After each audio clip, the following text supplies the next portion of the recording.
Bonjour à tous, aujourd'hui je vais vous présenter cet appareil photo.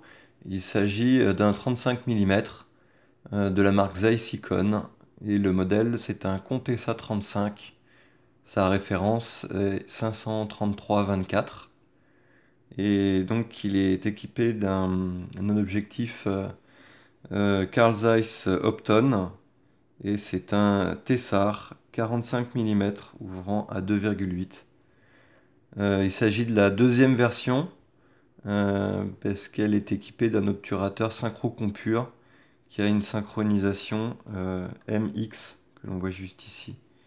Et donc avec sa prise de flash qui est juste ici. Donc c'est un appareil télémétrique. On a un télémètre avec des fenêtres qui sont juste là. On a une visée et un télémètre qui est couplé au réglage des distances qui s'effectue comme ceci. Donc le télémètre est vraiment bien fait. Pareil, le couplage, comme on peut le voir, on n'a pas de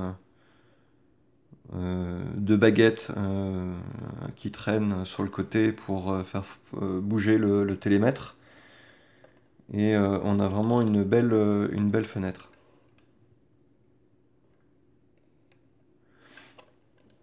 Donc, au niveau des vitesses, la vitesse la plus rapide c'est 500, la plus lente à 1 seconde et une pause.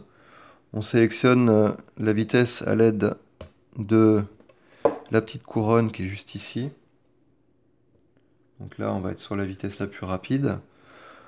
On arme l'appareil et ensuite on a une protection contre la double exposition qui est à l'intérieur. Donc lorsqu'on vient remonter l'appareil, voilà, on peut par la suite déclencher à l'aide du bouton qui est juste ici et donc qui ramène à l'obturateur qui est juste là. Bon, j'ai pas dû suffisamment tourner. Donc c'est bien dans ce sens-là.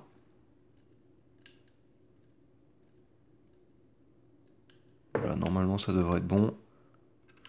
Bon. Voilà. Donc je vais vous montrer voilà, la vitesse la plus rapide. C'était à 500. On va descendre sur des vitesses plus lentes. Les vitesses 1 et 2 sont un petit peu gommées, sont un petit peu lentes. L'appareil n'a pas été déclenché depuis longtemps. Donc malheureusement la graisse a dû se figer et sécher à l'intérieur. Donc on sélectionne la vitesse, on arme. Bon, si on veut déclencher manuellement pour passer le problème de double exposition, on va déclencher directement juste ici. Donc là on était à 1 seconde. Bon, la vitesse est respectée, mais de temps en temps, elle est un tout petit peu plus lente. Bon, là ça allait. Là, on pause. Voilà. Qu'est-ce que je peux vous montrer d'autre? Donc là, on a vu le réglage des distances. On a ouverture, fermeture du diaphragme, qui est juste ici. Donc là, on est fermé. L'autre côté ouvert. Donc je vais mettre en fermé. On arme. On déclenche.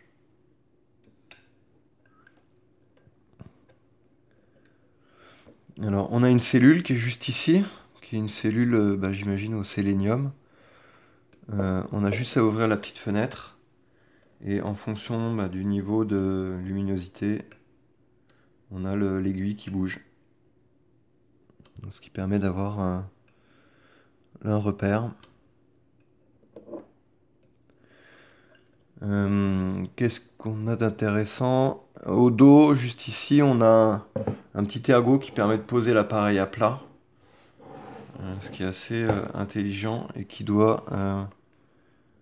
alors pour le remettre, il faut le décaler légèrement.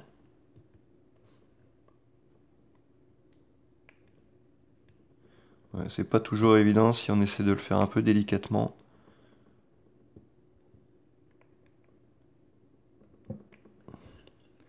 Je vais d'abord fermer l'appareil, ça va être plus simple pour le manipuler. Donc pour le fermer, on appuie simplement sur les deux boutons qui sont sur le côté. Et juste ici, normalement, il faut le décaler légèrement. Alors je sais plus si c'est sur le côté ou vers l'avant ou vers l'arrière. Je vais essayer de le faire sans chercher à l'abîmer. Il y a une indication avec une flèche. Donc normalement...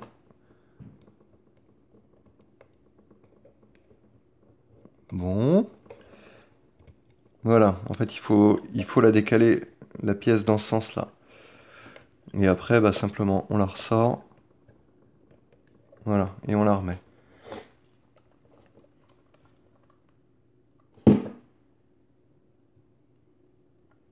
Voilà. Donc on voit bien la grande fenêtre là, de visée.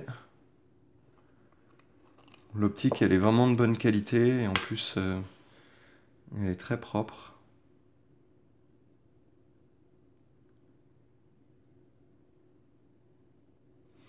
Voilà, c'est un appareil qui est très bien fini. On voit que bah, il y a eu une utilisation de matériaux assez haut de gamme et qui a une belle finition sur cet appareil.